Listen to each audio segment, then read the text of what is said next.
A veces, cuando el alba empezaba a colorear de rosa los bordes de las nubes, Elena sentía que el pasado la tomaba del hombro para pedirle cuentas. No eran recuerdos que llegaban de golpe, sino pequeños destellos en una taza que chocaba contra el borde del fregadero. El olor a pan recién horneado, la sombra de un sombrero colgado tras la puerta. Cada uno traía consigo la voz de su esposo baja y cálida, como si el tiempo fuera una ventana que se abría de pronto y dejara pasar un rayo.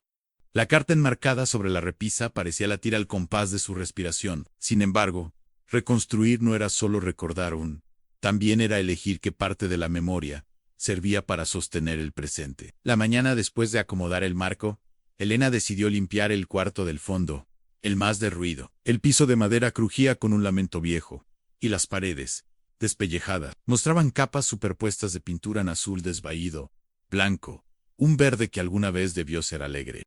Allí guardaban antiguamente las herramientas. Allí él pasaba las tardes reparando radios, arreglando bisagras, tallando piezas de madera minúsculas que luego convertía en juguetes para los hijos de los vecinos. En un rincón, debajo de una lona, encontró una mesa de trabajo con el hierro oxidado, y el tablero, marcado por cortes. Pasó la mano por encima. Aún podía sentir la rugosidad de los días felices. Decidió llevar aquella mesa al centro de la casa, como una declaración de intenciones.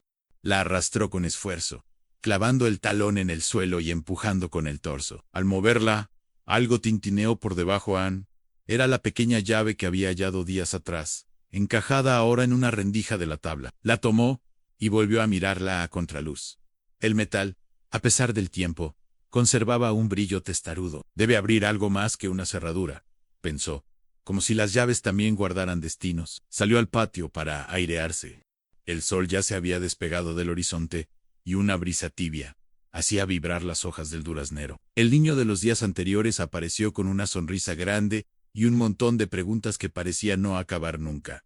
Se llamaba Mateo, supo por fin. Le contó que vivía 2 calles más abajo con su abuela, que le gustaba armar cosas con cajas, y que el maestro le decía que tenía manos inquietas. Elena se descubrió diciendo: las manos inquietas, si escuchan al corazón, hacen milagros. El niño no pidió permiso para entrar. Cruzó el umbral con naturalidad y se puso a buscar clavos, martillos, cosas que parecieran útiles. Elena le dejó hacer, sorprendida por la facilidad con la que aquel pequeño había roto una barrera que a los adultos les costaba tanto cruzar, la del miedo a mirar de frente la ruina y reconocerla como punto de partida. Mientras Mateo recogía tornillos en una lata abollada, la viuda volvió al ático con la llave en la mano. Había un arcón viejo, de madera oscura, con un cierre pequeño, sin usar desde hacía años. Intentó la llave, entró con precisión y giró con un clic casi ceremonioso. Al levantar la tapa, un olor a papel y algodón la envolvió. Dentro había un cuaderno más grande, atado con una cinta vulgar, y varias fotografías en blanco y negro. En la primera foto, la casa estaba recién comprada. El techo no tenía remiendos.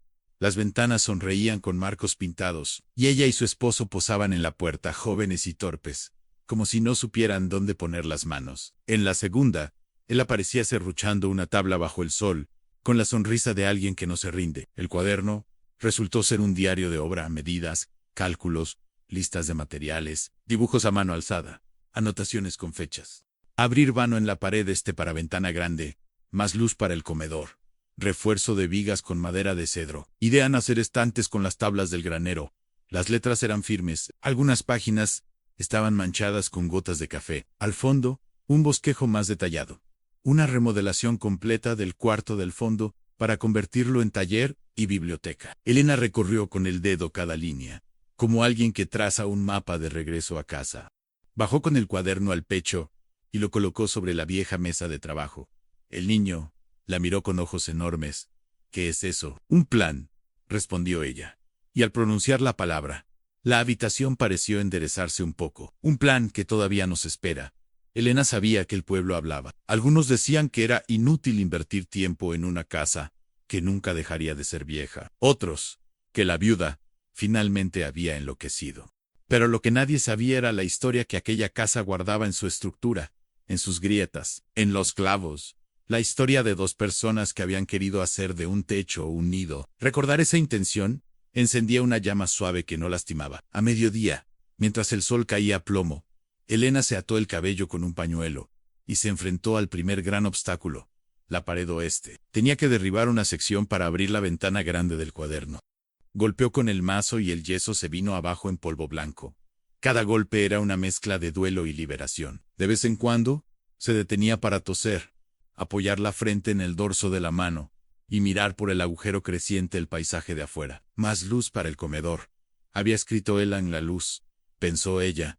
No solo entran, también limpia. En una de esas pausas, un flashback se le posó en el hombro, con la suavidad de una paloma. Vio a su esposo, una tarde de invierno, cubrirla con una manta mientras ella leía en voz baja en la mesa. Él le había prometido que abrirían aquella ventana para que el sol se derramara por las mañanas. Rieron imaginando desayunos con pan y mermelada de durazno, y una radio que tocara boleros. Luego, llegó la enfermedad, silenciosa como una infiltración. Primero cansancio, luego tos, luego visitas al médico en la ciudad. La casa, que debía crecer, quedó en pausa.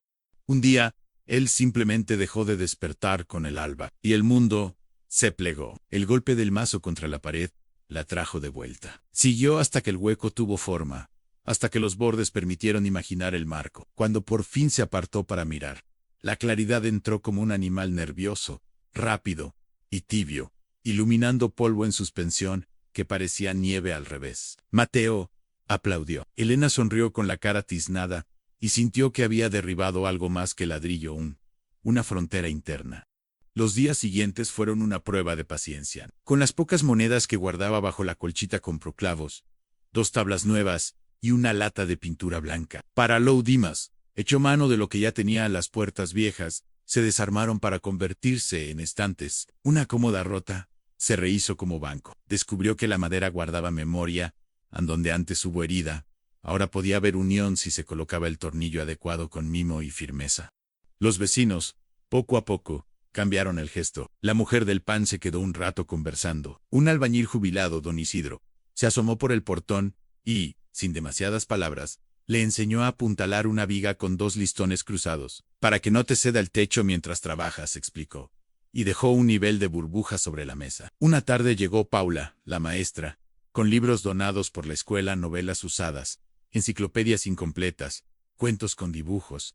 Para tu futura biblioteca, dijo con ironía amable. Elena los apiló en un rincón y sintió que nuevas voces se sumaban a la casa. No todo fue avance. Hubo una tormenta que se desató con violencia en medio de la noche. El agua se coló por la parte del techo, aún sin reparar, y mojó el cuaderno de obra. Elena despertó sobresaltada, encendió la vela y colocó el cuaderno abierto cerca de la chimenea, secándolo página por página con el cuidado con que se seca a un recién nacido. Afuera, el viento golpeaba las ventanas viejas, y ella, arrodillada, protegía la tinta con el cuerpo. Al amanecer, cuando las nubes se abrieron, el cuaderno olía a humo y salvación. Esa mañana tomó una decisión. No volvería a dormir sin antes asegurar una mejora, por pequeña que fuera. Un clavo, una junta sellada, un ladrillo ajustado.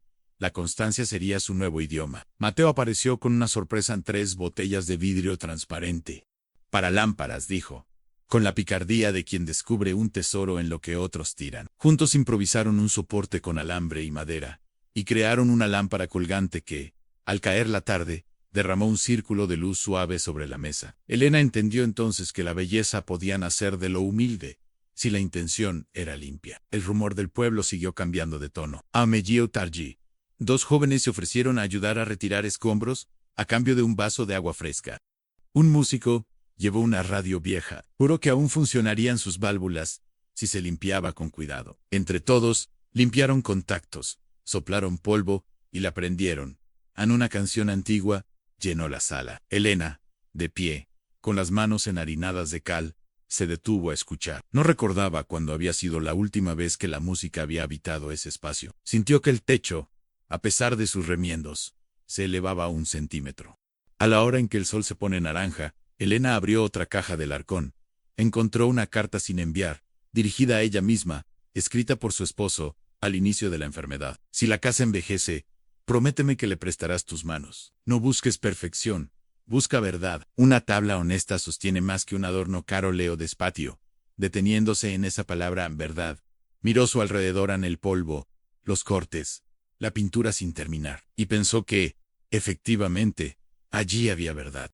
Con el paso de los días, el cuarto del fondo comenzó a tomar forma. Quitaron el yeso podrido, fijaron una repisa donde antes colgaba un cuadro torcido, lijaron la ventana recién abierta, y le dieron una primera mano de barniz. El olor a madera viva llenó la casa. Elena sentía que cada trazo de lija también alisaba alguna arista dentro de ella. Una mañana, la viuda encontró a Mateo sentado en el umbral, triste. Su abuela estaba enferma, y no podían costear ciertos remedios. Elena, que no tenía mucho más que ofrecer que sus manos, decidió vender una mecedora vieja que había reparado con paciencia. La compró una mujer del barrio de al lado, que se enamoró de su crujido suave. Con ese dinero, Elena acompañó a Mateo a la farmacia. Cuando regresaron, él le dijo: «Mi abuela dice que tu casa ya no es una casa, es un corazón». Elena se rió por dentro. Tal vez, pensó, un corazón también tiene habitaciones.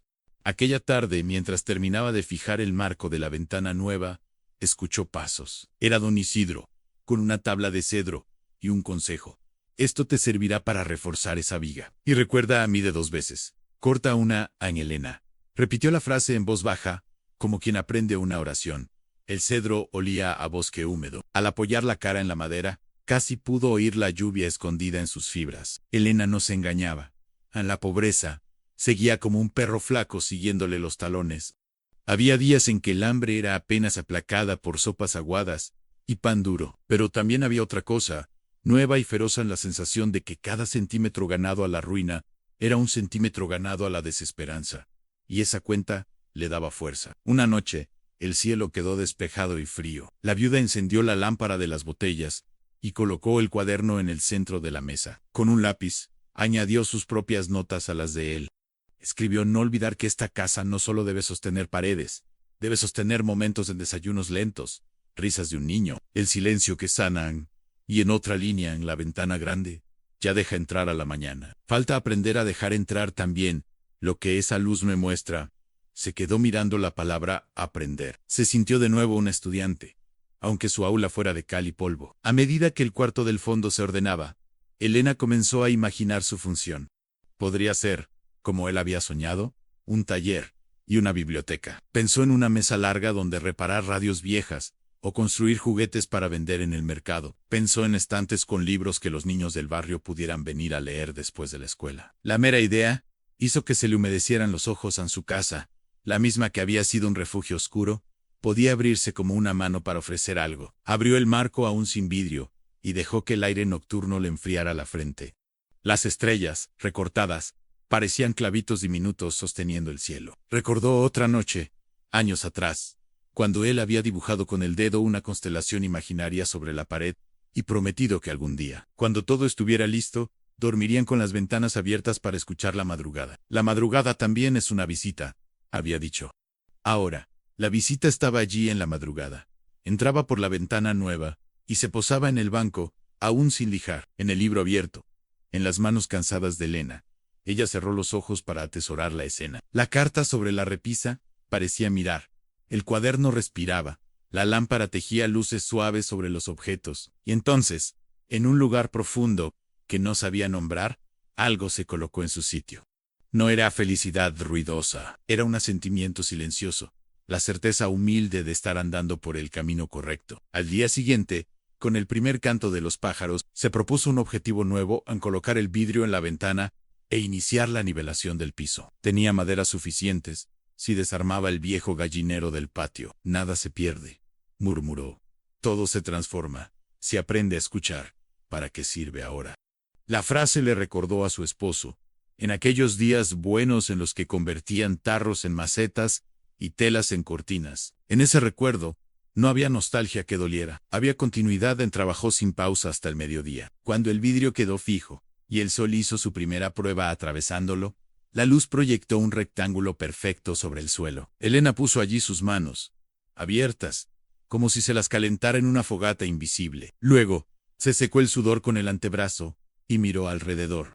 No era aún un hogar de ensueño. Faltaban paredes estucadas, faltaban pisos firmes, faltaban puertas que cerraran sin gemir. Pero lo esencial, supo, había comenzado en el lugar, y ella habían decidido vivir. Esa tarde, los niños del barrio trajeron cuentos rotos para que la señora de la casa que sana cosas los pegara. Elena preparó una jarra de agua con rodajas de durazno, acomodó sillas disparejas, y mientras el pegamento secaba, les contó la historia de un árbol que sobrevivió a los inviernos, porque cada primavera recordaba que sabía florecer. Los niños escucharon con la boca entreabierta. Mateo, sentado a su lado, movía la pierna con impaciencia luminosa. Cuando anocheció, y todos se marcharon, con promesas de volver, Elena volvió a la mesa de trabajo. Pasó las páginas del cuaderno hasta encontrar aquella línea sobre la biblioteca taller. Tomó aire, como quien sella un pacto, y escribió: mañana empiezo los estantes. Luego, cerró el cuaderno con cuidado, y dejó la llave, la misma llave que había abierto el arcón, y de alguna manera, su corazón, sobre la tapa. La casa, aún con sus costuras visibles, olía a madera nueva, y a decisión. La noche, desde la ventana grande, parecía una amiga de confianza. Elena sopló la lámpara, y, en la penumbra tibia, supo que el verdadero trabajo no era solo levantar paredes, era aprender a sostener la luz, cuando por fin se decide a entrar. El verano se instaló en el valle, con una claridad obstinada. El sol maduraba las frutas y secaba la ropa en minutos, y las cigarras llenaban las horas de un rumor continuo, como si la tierra misma respirara. Elena, acostumbrada al frío y al silencio, sintió que aquella estación traía un lenguaje nuevo. Ya no trabajaba solo para reparar, sino para crear. Cada día tenía un propósito distinto, y la casa, que antes parecía un cuerpo enfermo, empezaba a moverse, a responder a su cuidado. El primer gran cambio fue el suelo. Había juntado tablas del gallinero, trozos de puertas viejas, y restos que los vecinos descartaban. Con paciencia, las fue lijando hasta dejar la superficie lisa. La mezcla de maderas creaba un mosaico extraño de tono zampino, claro, cedro oscuro, un fragmento rojizo que parecía haber tenido fuego dentro. Mientras martillaba, Elena pensaba que las personas eran así también, en una suma de partes dispares, heridas y colores distintos que, si se unían con amor, podían sostener cualquier peso. Mateo seguía viniendo cada día, después de la escuela. Su presencia llenaba la casa de ruido y de vida. A veces, traía flores robadas del camino, o piedras brillantes que colocaba sobre la mesa. Un día llegó con un gato flaco que había encontrado en el basurero. Elena quiso protestar, pero cuando vio los ojos del animal, dos luceros amarillos llenos de miedo y hambre, simplemente asintió. También necesita un hogar, dijo. Lo llamaron Nube, aunque su pelaje era más polvo que cielo. Elena empezó a notar cómo los espacios se llenaban, sin que ella lo planeara. Don Isidro trajo más herramientas. La maestra Paula dejó una lámpara de aceite, y los niños colgaron dibujos en las paredes recién blanqueadas. La casa, que durante años fue muda, ahora hablaba. Cada objeto parecía contar una historia. Cada sonido, una risa, un golpe de martillo, el ronroneo del gato, se volvía una nota de la misma melodía. Una tarde, mientras barnizaba los estantes de la futura biblioteca, Elena descubrió un detalle que la conmovió. Al limpiar el borde de una viga, encontró talladas unas letras diminutas, I.L. 1989. Era la firma que habían hecho ella y su esposo, la primera noche que durmieron en la casa. Habían bebido vino barato, reído hasta el amanecer, y prometido grabar sus iniciales para que la casa supiera quién la amaba. Elena pasó el dedo por esas letras gastadas, y sintió que el tiempo se doblaba sobre sí mismo. Ya no había dolor, solo ternura. A partir de ese hallazgo, decidió no ocultar las cicatrices de la casa. En lugar de cubrir las grietas con yeso, las delineó con pintura dorada. Que se vean, decía a quien preguntaba. Así sabrán por dónde entró la luz tan pronto. Ese detalle se volvió su marca en cada pared. Tenía un hilo dorado, como venas que unían las heridas con la belleza. El pueblo comenzó a visitar más seguido. Los curiosos querían ver la casa de la viuda. Algunos lo hacían por simple chisme, otros por verdadera admiración. Un periodista local incluso le pidió permiso para tomar fotografías.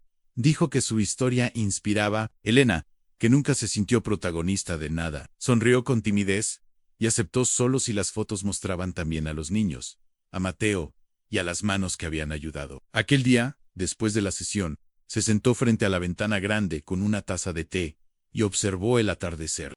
El cielo tenía un color que no se podía describir sin usar palabras inventadas, a mitad cobre, mitad melancolía. En ese momento, pensó que quizás su esposo habría querido ver eso, y por primera vez, en voz alta, le habló sin tristeza. Lo estoy logrando, susurró. La casa respira otra vez. Y yo también. El gato dormía sobre el regazo de Mateo. El niño hojeaba un libro de cuentos ilustrados, que la maestra había traído. Elena lo observó y sintió una certeza que le quemó el pecho. El amor no desaparece, solo cambia de forma. Donde antes había un vacío, ahora había movimiento. Donde antes hubo pérdida, ahora había propósito. Los avances siguieron. Construyó una repisa con ramas pulidas, colgó cortinas hechas de retazos y recuperó un espejo antiguo que había sobrevivido milagrosamente. Cada mañana barría el suelo como quien limpia un templo. A veces, los vecinos se ofrecían para ayudar y ella aceptaba, pero siempre con una condición. En cada quien deja algo suyo aquí. Aunque sea una historia así, la casa se volvió un lugar de intercambio. Una mujer dejó un reloj roto para que marque tus nuevos tiempos. Un anciano olvidó un bastón junto a la puerta para que no te falte apoyo. Y los niños pintaron una frase en la entrada. Aquí vive la luz, que no se rinde. Elena no borró nada. Decía que cada gesto era una piedra más en los cimientos invisibles. Hubo días difíciles también. Uno de ellos, el gato desapareció. Mateo lloró desconsolado, y Elena, por primera vez en meses, sintió de nuevo ese miedo antiguo de perder. Pasaron 3 días buscándolo, hasta que una vecina lo encontró, atrapado en una bodega. Estaba asustado, pero vivo. Cuando Mateo lo abrazó llorando, Elena comprendió algo que nunca había entendido antes. La vida siempre pone pruebas para recordarte cuánto puedes cuidar. A partir de entonces empezó a dormir con la puerta entreabierta, para dejar que la brisa entrara libre. Había vivido tantos años encerrada en su propio duelo, que ahora necesitaba respirar junto con la casa. Las noches se llenaron de sonidos nuevos, grillos, lluvia, el ronquido del gato, risas lejanas. Todo eso era música. Un día, mientras revisaba el cuaderno de obra, encontró una página en blanco justo después de la última anotación de su esposo. Era la única que él no había tocado. Tomó un lápiz y escribió: hoy comenzó la segunda vida de esta casa, no. Luego dibujó a su manera un sol grande, torpe, pero lleno de energía. Lo firmó N.I.L., las mismas iniciales que alguna vez compartieron. Aquella inscripción marcó un antes y un después. Desde entonces Elena ya no hablaba de la casa vieja, sino de mi hogar nuevo.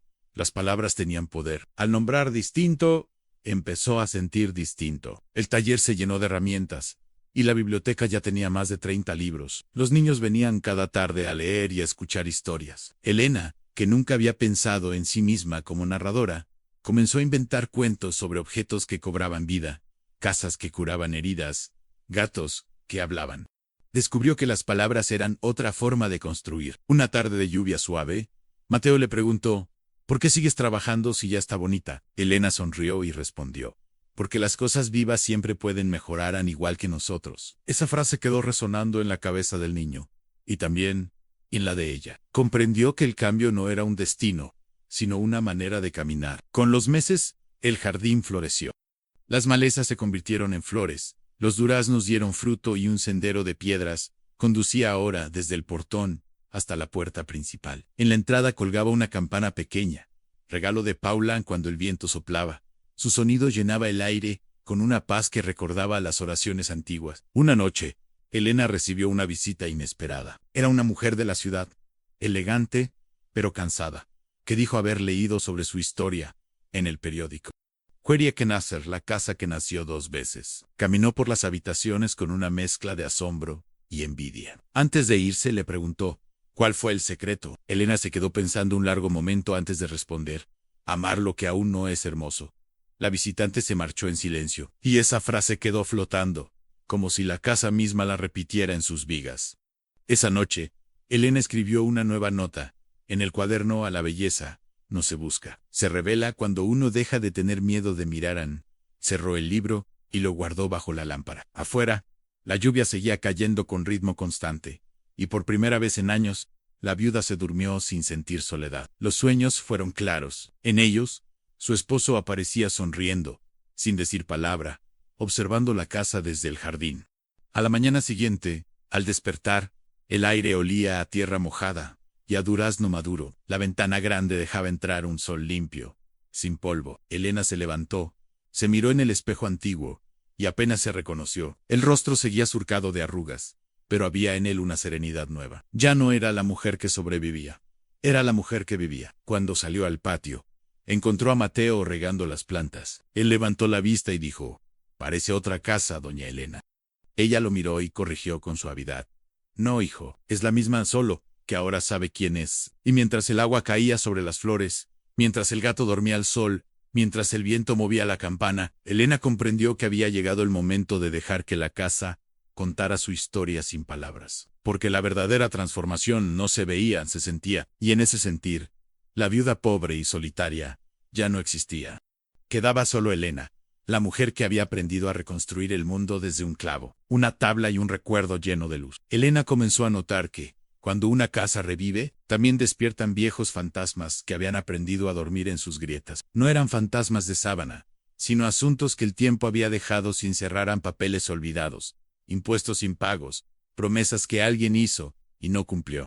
Una mañana, mientras regaba el sendero de piedras y nube perseguía mariposas con la torpeza feliz de los sobrevivientes, un hombre con camisa blanca y carpeta dura apareció en el portón. Su peinado era impecable, su reloj brillaba, y su sonrisa tenía la exactitud de las sonrisas que no piden permiso. Se presentó como Vargas, del municipio. «Vengo a revisar la situación del inmueble», dijo, mirando por encima del hombro de Elena, como si la casa fuera una persona a la que evaluara de pies a cabeza. «Tenemos un expediente antiguo, dudas acumuladas, inspección pendiente, y una queja por ruidos y obras no registradas».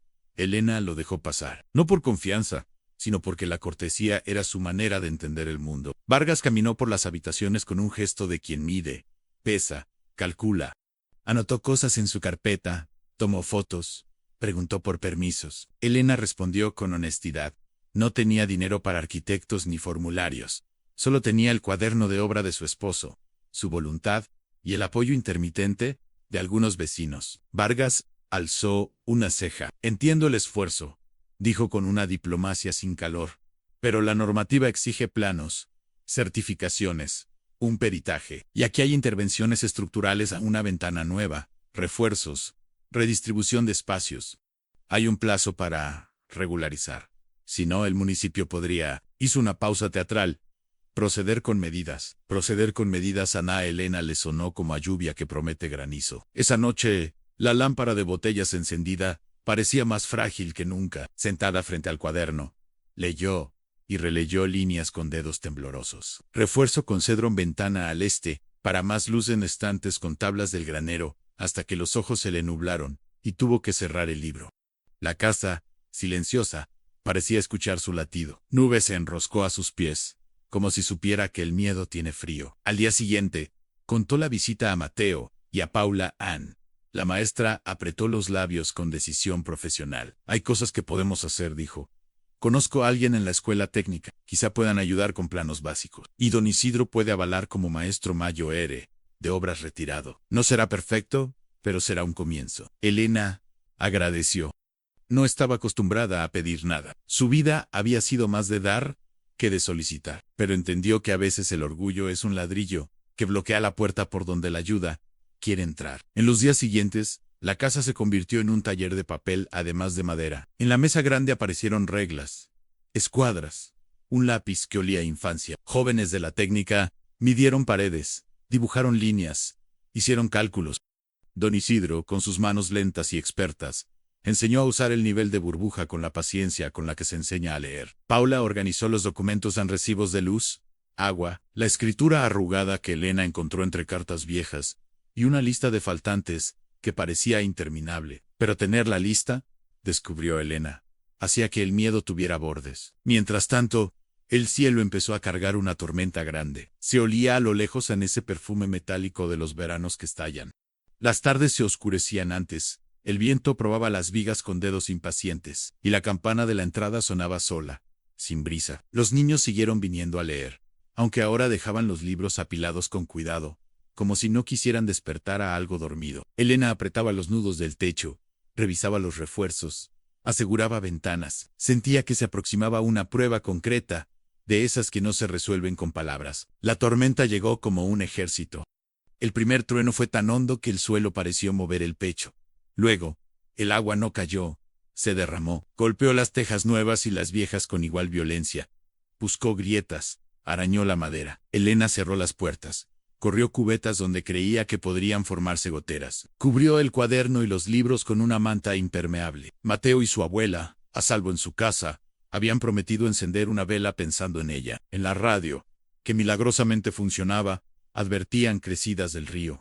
A medianoche, un crujido cortó el ruido de la lluvia. Un poste del patio cedió y tiró de una cuerda que sostenía el alero del cuarto del fondo. Era el cuarto más nuevo, el que guardaba su sueño de biblioteca-taller. Elena salió con un impermeable viejo, el agua pegándole en la cara como 1000 dedos ansiosos. Alumbró con una linterna, vio la cuerda tensarse, oyó la madera quejándose. No podía esperar.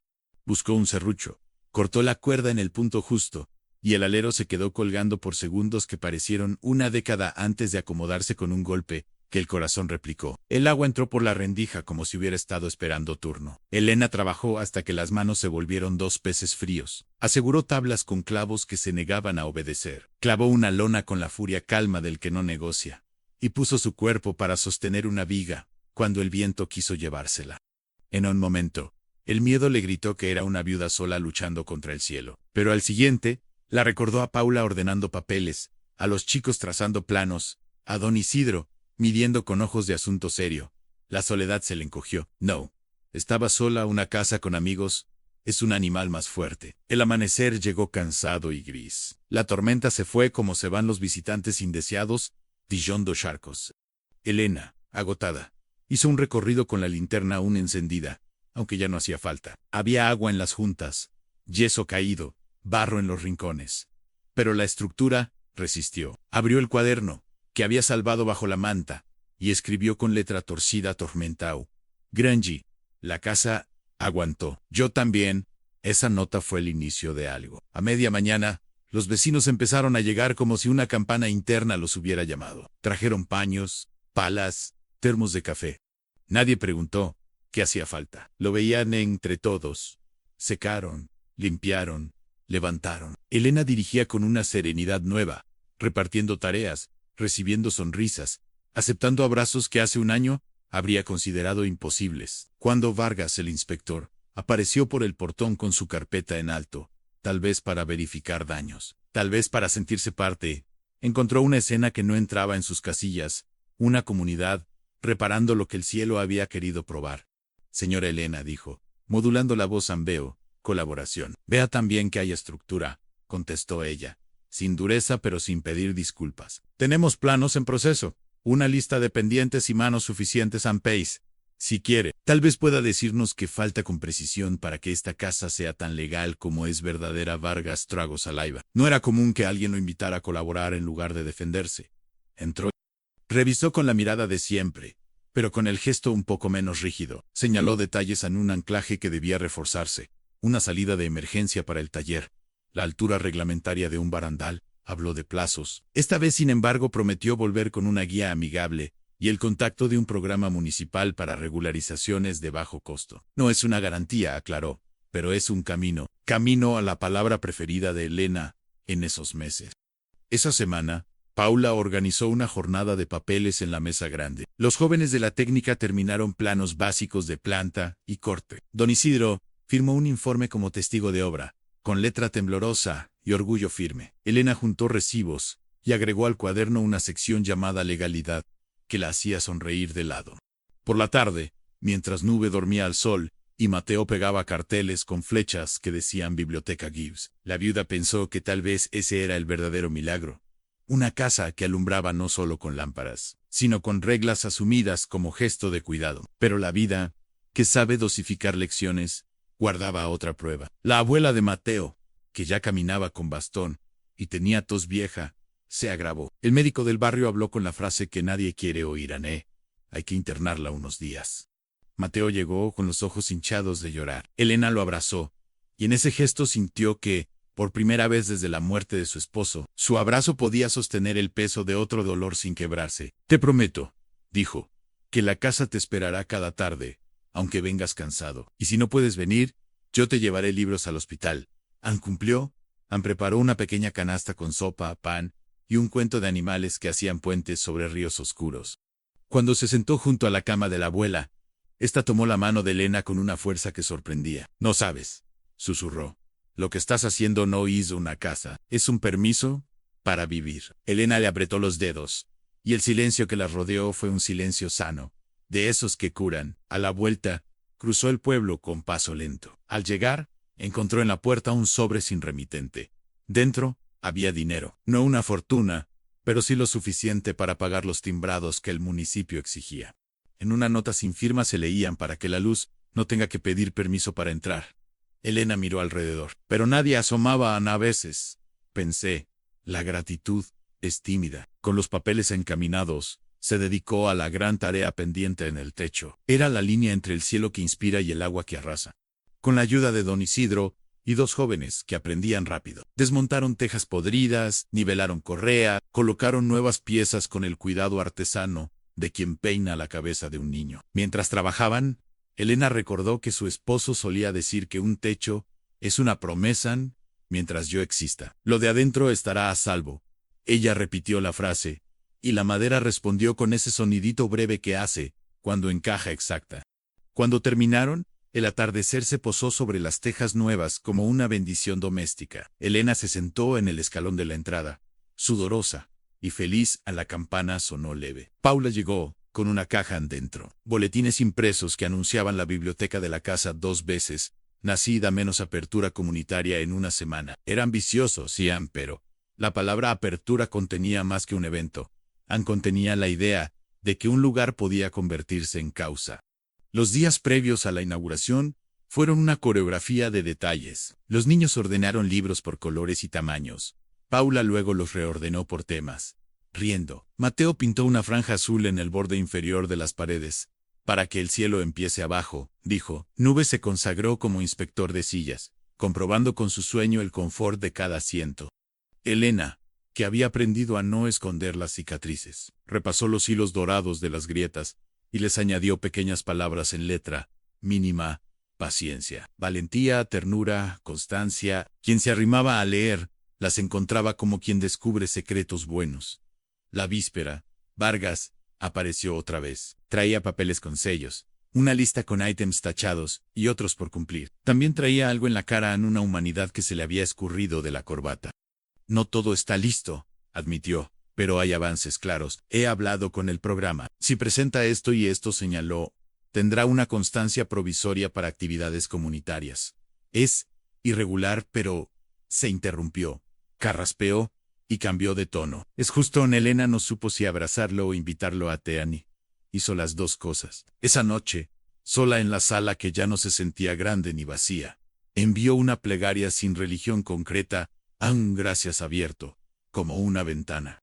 Colocó el cuaderno en el centro de la mesa, al lado de la lámpara de botellas, y escribió: mañana abrimos. Si alguien me pregunta el secreto, diré no empujar la luz, dejarla entrar. Se acostó tarde y despertó temprano. El día de la apertura, el pueblo parecía haber pactado en secreto una tregua con sus prisas. Gente que nunca se había hablado, se saludaba con naturalidad. Las mujeres trajeron tortas, los hombres, termos, los chicos, risas. Elena colgó un letrero sencillo: bienvenidos. Miró a su alrededor y pensó que esa palabra era suficiente para explicar cualquier milagro. Antes de abrir la puerta, se quedó un momento detrás, con la mano en el picaporte. Cerró los ojos y vio a su esposo, inclinado sobre un plano, sonriendo sin apuro. No lloró, solo respiró hondo. Y cuando la campana tintineó porque el viento quiso giro la manech, la casa recibió a todos con esa humildad nueva que tienen las cosas que han conocido la ruina y la han agradecido. No era perfecta ninguna Lois, pero cada rincón contaba una historia. Aquí cayó el agua y se aprendió a poner techo. Aquí una grieta enseñó por dónde entra la belleza. Aquí un niño trajo un gato, y el gato nos recordó que el calor es un derecho. Cuando cayó la tarde, la biblioteca Toller quedó llena de voces. Elena se apartó un segundo para mirar desde la ventana grande. El sol, a punto de irse, pintó las motas de polvo con oro. Pensó en Vargas, en Paula, en don Isidro, en Mateo y su abuela, en el sobre sin firma, en el pueblo entero. Y supo que la casa, que una vez fue ruina y luego fue promesa, estaba lista para su siguiente tarea: sostener la luz, cuando por fin ha decidido quedarse. El primer invierno después de la inauguración llegó suave, casi piadoso. Las montañas se vistieron de un gris translúcido y las mañanas olían a leña y pan recién hecho. La casa, esa que durante tanto tiempo había sido ruina y refugio, ahora respiraba con ritmo propio. Ya no era la casa de la viuda, sino la casa 2 veces, nacida. El nombre se había quedado, como un apodo cariñoso, repetido por los niños, los vecinos, incluso por el cartero que dejaba las facturas con una sonrisa. Elena solía despertarse antes que todos. Caminaba descalza por el suelo de madera, ahora cálido, y abría las ventanas para dejar entrar el aire helado. Le gustaba ver cómo el vapor de su aliento se mezclaba con el de la casa, como si ambos compartieran un secreto. El gato Nube se enroscaba en su manta, perezoso, mientras los primeros rayos del sol encendían las paredes doradas. Los libros se multiplicaban como si brotaran de las grietas. Paula los conseguía en donaciones. Los niños los traían de casa. Los visitantes dejaban ejemplares a cambio de café y silencio. Las estanterías, que al principio parecían demasiadas, ya pedían más espacio. En un rincón, una caja tenía un cartel escrito por Mateo para futuros sueños en dentro. Había lápices, retazos de tela, clavos, hojas sueltas. Elena no llamaba a aquello biblioteca en voz alta. Para ella era algo más íntimo, un corazón con puertas y ventanas. A veces, cuando todos se iban, se sentaba sola en el centro de la sala y escuchaba el eco leve de los pasos pasados. Ya no dolían, ahora eran compañía. Un día de diciembre, llegó una carta con membrete oficial. Vargas, ya más vecino que funcionario, se la entregó en persona. Tenía la cara iluminada por una mezcla de orgullo y alivio. Es la constancia definitiva, dijo. Su casa está regularizada. Elena la sostuvo con ambas manos, sin abrirla de inmediato. Pesaba más de lo que parecía. Dentro, además de sellos y firmas, había algo que el papel no podía contener: a la validación del camino recorrido. No era la legalidad lo que la conmovía, sino lo que representaba. Era el cierre de un ciclo. Aquella tarde, convocó a todos para una reunión en el jardín. El sol bajaba despacio, y las ramas desnudas del duraznero parecían escribir algo en el cielo. Había sillas dispares, tazas humeantes, y un aire de expectación amable. Paula trajo galletas.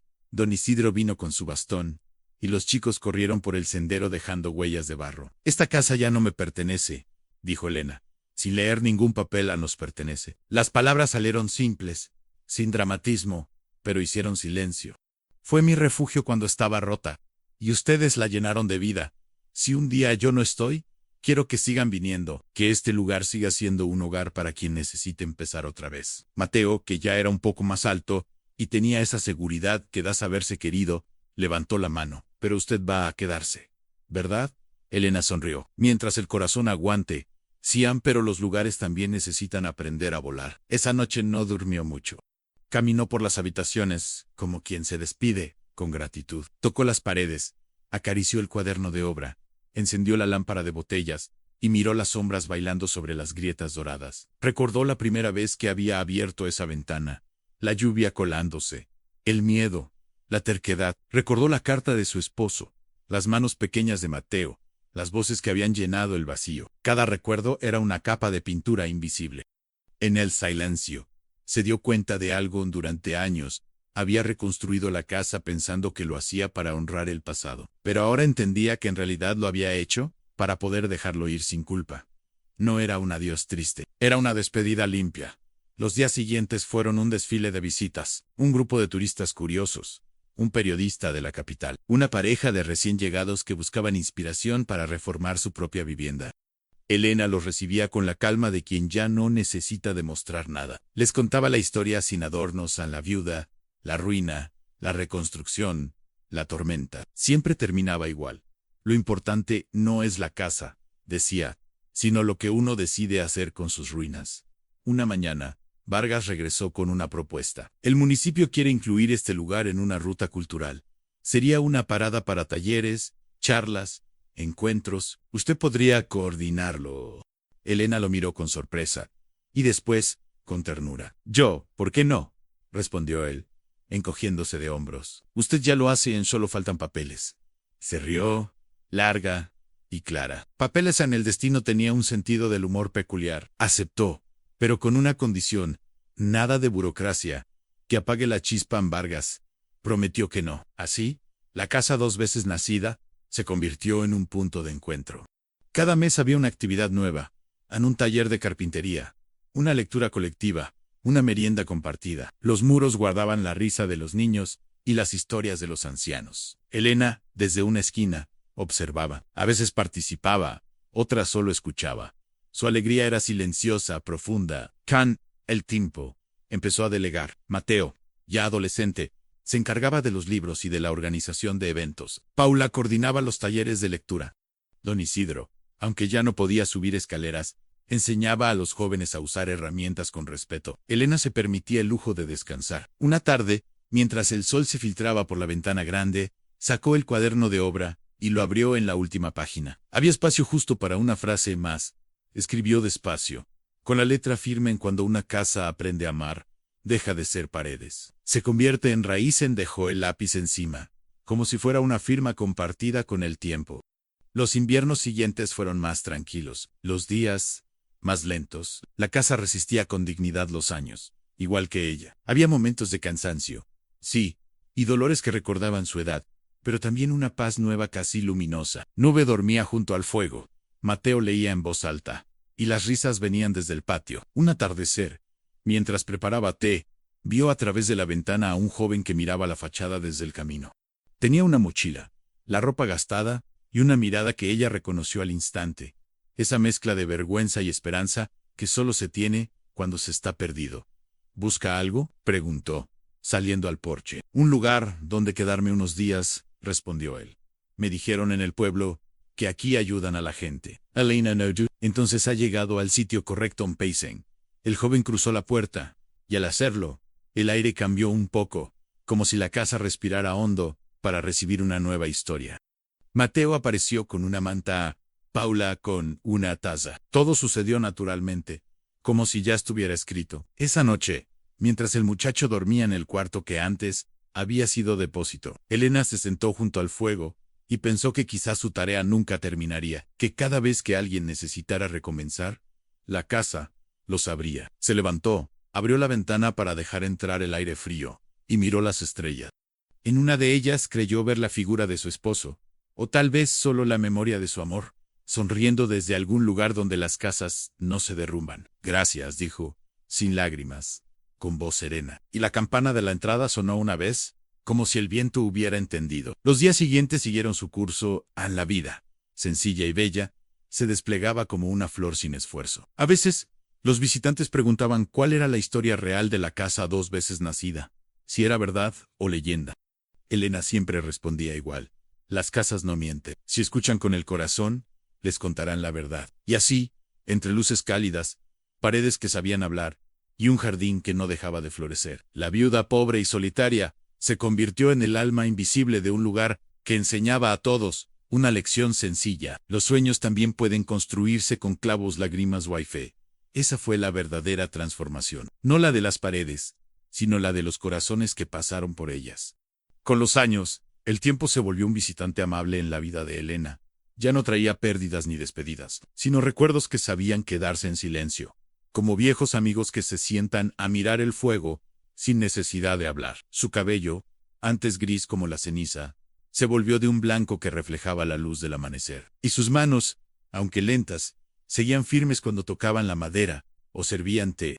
La casa dos veces nacida seguía de pie, respirando con ella, acompañando sus días como un espejo de su alma. Mateo había crecido, ahora tenía el porte de un hombre joven, y la mirada clara de quien ha aprendido a cuidar sin esperar recompensa. Se encargaba de casi todo en los talleres, los libros, las reparaciones.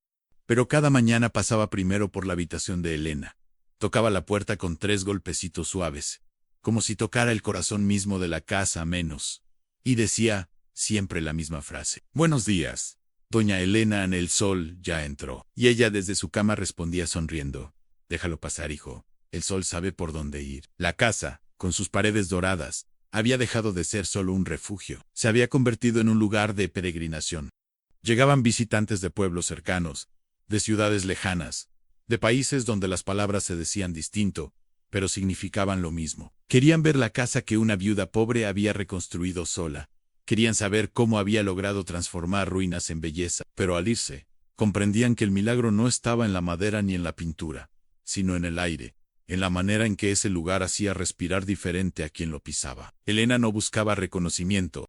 Aceptaba los elogios con humildad, y los dejaba pasar como quien deja pasar el viento entre las ramas. Para ella, cada visita era una semilla. Que cada uno se lleve lo que necesite.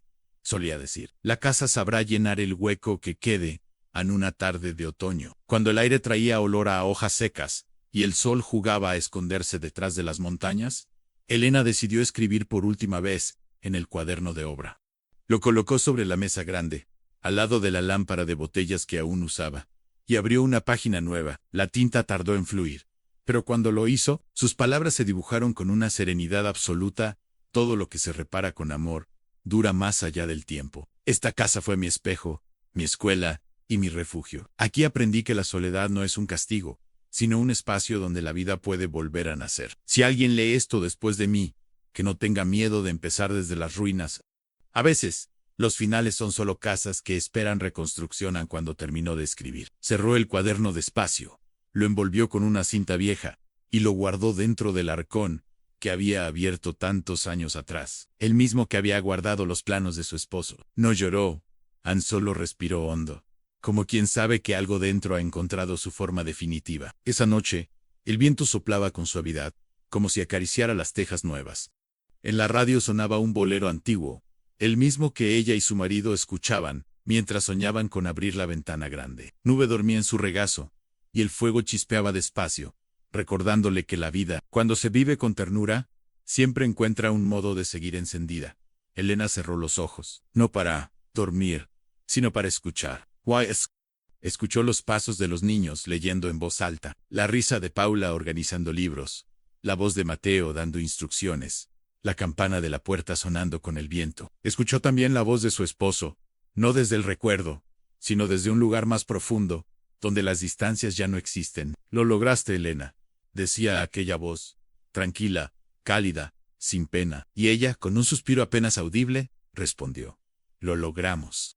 Y esa madrugada, cuando el sol todavía no había despertado del todo, Mateo entró en la habitación para darle los buenos días. La encontró recostada, con el rostro sereno y las manos entrelazadas sobre el pecho. El fuego aún crepitaba en el hogar, y la lámpara de botellas derramaba una luz suave sobre la pared. Parecía dormida, como quien acaba de terminar un largo trabajo, y por fin puede descansar.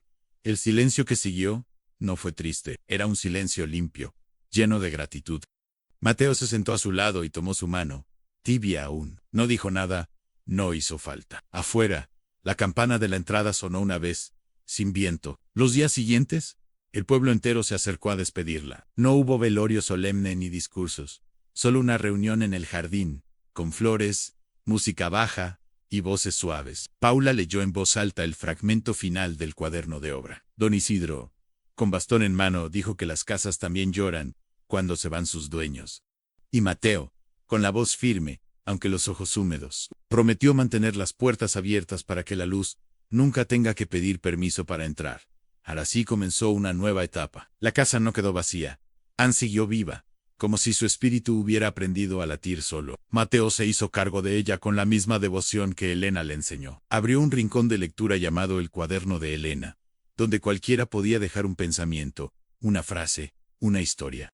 Con el tiempo, las páginas se multiplicaron. Había palabras de niños, de ancianos, de viajeros, de soñadores. Algunas eran simples, otras profundas, en todas sinceras. Cada año, el pueblo organizaba un día especial, el Día de la Luz. Nadie trabajaba esa tarde. Se reunían en el jardín, encendían velas, leían fragmentos del cuaderno y compartían comida. No era una ceremonia religiosa, pero tenía la calma de una oración. Era su forma de agradecer. Con el paso de los años, la casa dos veces nacida se convirtió en un símbolo. Apareció en libros, en documentales, en las conversaciones de quienes necesitaban esperanza. Pero en el pueblo, seguía siendo lo que siempre fue, en un hogar donde uno podía llegar sin nada y salir con algo que no se veía. Pero Mateo solía decir a los visitantes, aquí no venimos a mirar paredes, venimos a recordar que todos tenemos una casa por reconstruir dentro. Y cuando caía la tarde, él mismo se sentaba junto a la ventana grande, la que su maestro y amiga había abierto años atrás, y dejaba que el sol le pintara el rostro. A veces creía sentir el perfume del té y el sonido de unos pasos lentos acercándose desde la cocina. No se giraban, sabía que no necesitaba hacerlo. La casa estaba llena de Elena. Un día encontró un sobre escondido entre los libros de Rígido él. Dentro, una carta escrita con la caligrafía temblorosa que tanto conocía a Mateo. Si lees esto, ya sabrás que no me fui. Estoy en la madera que lijamos, en el olor del pan, en la risa de los niños, en el maullido de nube An. No busques heredar la casa. An vive dentro de ella. No dejes que el miedo te haga cerrar la ventana grande. Cada alma tiene su ruina y su reconstrucción. Sé paciente con las tuyas. N. Mateo guardó la carta junto al cuaderno de obra. Esa noche, el viento sopló con la misma cadencia que en los días en que Elena trabajaba bajo el sol. La lámpara de botellas osciló, lanzando destellos dorados sobre las paredes. Y por un instante, todos los hilos dorados que marcaban las viejas grietas parecieron brillar a la vez, como si la casa recordara su propia historia y la repitiera con orgullo. Afuera, el cielo estaba lleno de estrellas. La campana sonó una vez, clara y luminosa. Mateo levantó la vista y murmuró buenas noches. Doña Elena, la luz sigue entrando. Y así fue. La luz siguió entrando siempre.